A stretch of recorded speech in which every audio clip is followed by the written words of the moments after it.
Okay, so today we are talking about polynomial functions. Let's get started. A monomial is one term.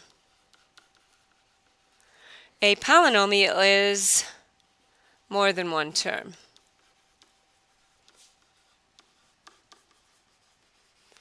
A function f is a polynomial function when f of x is a polynomial in x. A polynomial function f of degree n is a function of the form f of x equals a sub n, that's a little bit lower, x to the nth plus a sub n minus 1,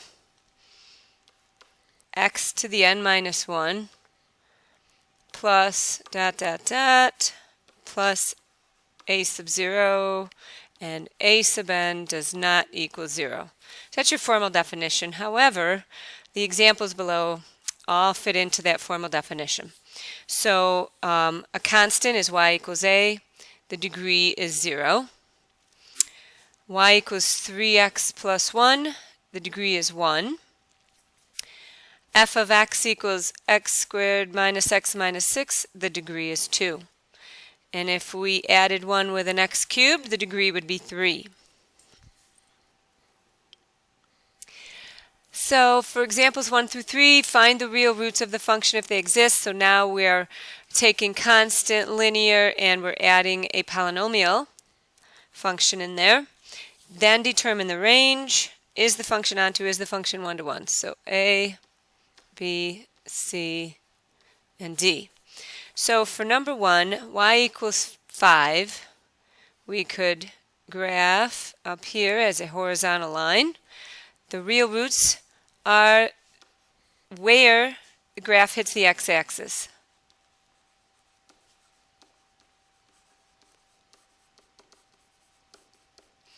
I do not believe that my graph is hitting the x-axis anywhere, so for part A, the answer would be none. There are no roots. For B, determine the range of the function. Well, the range is y equals 5. Every y coordinate is 5. Every single one.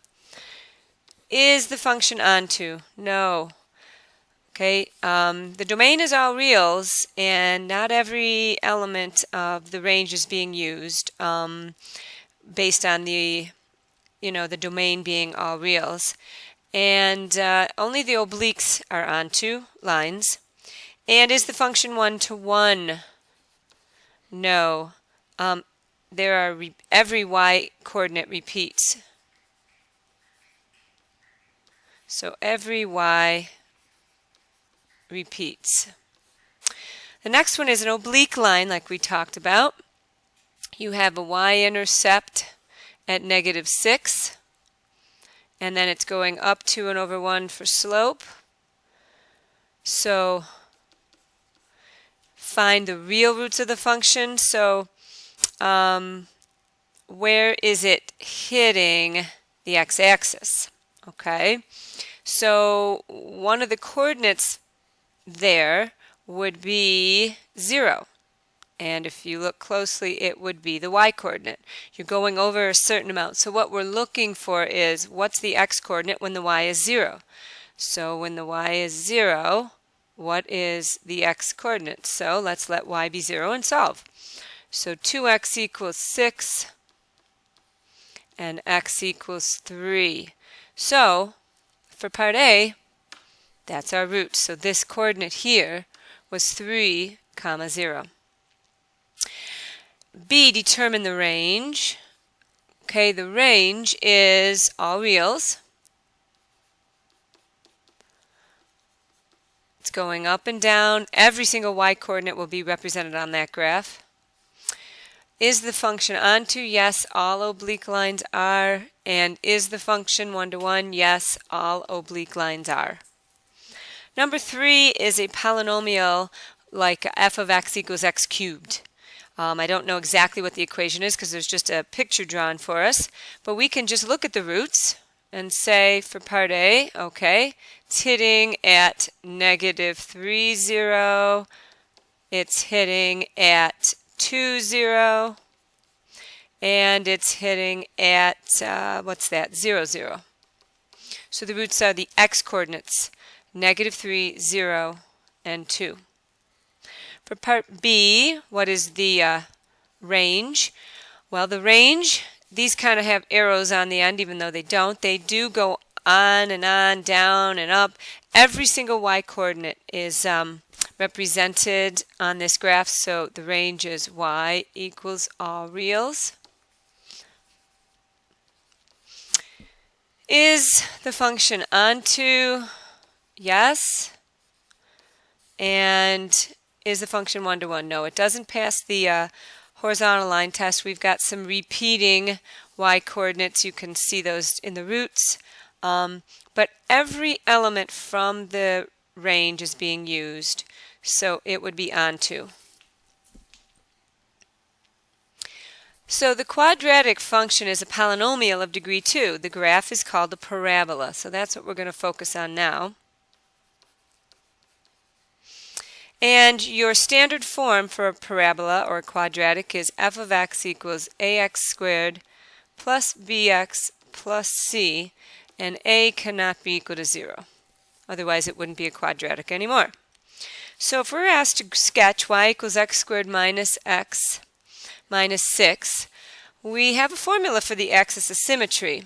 It is x equals negative b over 2a.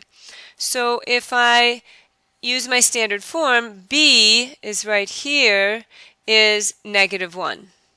So a is equal to 1, b is equal to negative 1, and c is equal to negative 6. So if b is equal to negative 1, the opposite of that is positive 1. And then if a is equal to 1, so I get 1/2 for the axis of symmetry, which means it is x equals 1/2, which is the line that you would draw down the middle of the parabola, dividing it in half. And then the vertex is the minimum or the maximum point, depending if it's pointing up or pointing down. This should be pointing up because it's not a negative in front of the x squared. So a is greater than 0 means that it opens up. So it's going to go like this. And so anyways, to find that vertex algebraically, we can substitute 1/2 in for y. So it's going to be 0.5 squared minus 0.5 minus 6. So if you calculate that, that equals negative 6.25. So the vertex is 0.5 comma negative 6.25. Vertex means, that's your minimum. The roots. Okay, so where is it intersecting the x-axis? So if I take and look in my calculator, all right, and I plug this into my calculator, let me do that.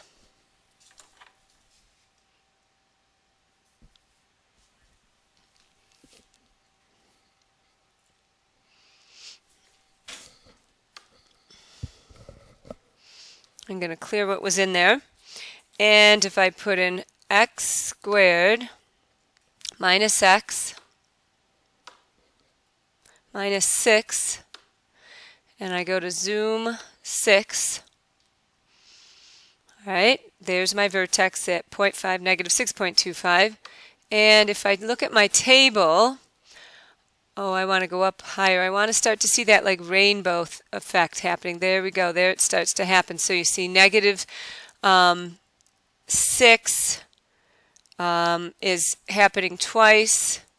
There we go. So 0, negative 4, negative 6, negative 6, negative 4, 0. So those are the points I want, and then I'll put my minimum in there. So in my table of values, I have negative 2, 0. I have negative 1, negative 4, 0, negative 6. And then I'm going to skip because then it went 1, negative 6, 2, negative 4, and 3, 0. And you can see that kind of rainbow thing. And you cannot always find the minimum or the maximum in the table of values, which is why we used the formula for the axis of symmetry. So 0.5 and negative 6.25. Oops. That's my minimum. Okay, so I can see then also in the table of values my roots. So the roots are in red. The roots are where it's hitting that x-axis. So the roots are -2 and 3. So now I can sketch it. 1, 2, 3.